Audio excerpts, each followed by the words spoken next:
Great Big Talk is not a thought leadership series. It's similar to what you would see with like a TED Talk. Yeah.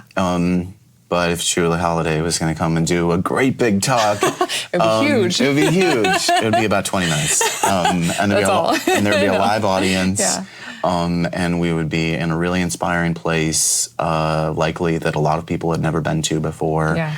And we would learn about you, why it is that you make what you make, and some help for everyone in the audience to figure out how they might be able to make things too. We usually don't like to say that whatever the stories are meant to be like directional, like this is how we do or fix, because there's a million different ways that you can make anything. We're just trying to create some space for people to open up, share themselves, and let other people be in. It's like a perpetual creativity flywheel, where we're dumping it in, and it's just helping people. And you don't have to engage. You could be there and just sit back, but it's much better. It's impossible. I was able to go to one of your Great Big Talks. I'm not sure if you remember. Actually, two of them. Two of them. And I left just so inspired, where it's just ideas are flowing, and it's a wonderful networking opportunity in Cleveland, where you're from.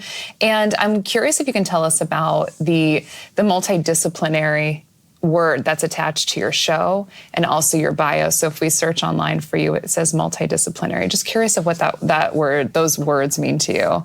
I mean, everything blends together, and I think a lot of the most interesting things that people create are at intersections of disciplines, where it takes a lot of skill, a lot of time to develop skills in order to bring things in. So, like, we'll do talks that might have an architect we had last month, and then, we had the director of a film festival another time, and then we have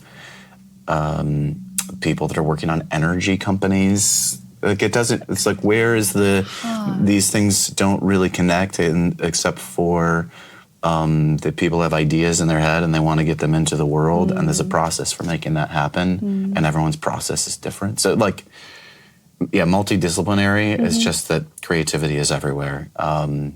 That's why we do this. I love that. Thank you. Yeah, I kept seeing that word, but I love how you say it doesn't matter really what profession or industry you're in. It can always be like pushing these ideas forward.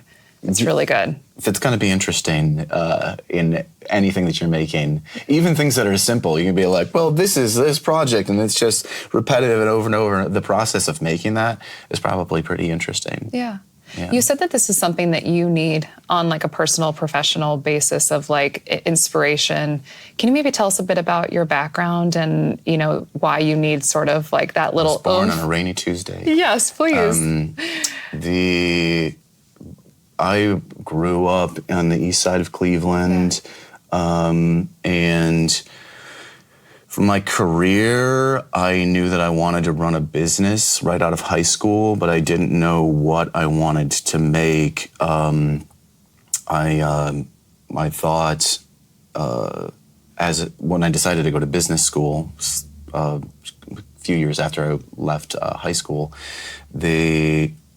advertising made the most sense. So I sort of got in and obsessed with branding and the power of brands. So like brand marketing and all of that was like my area of study. But while I was doing that in college, I ran an a cappella group because music Who doesn't? Really? Who doesn't? Yeah.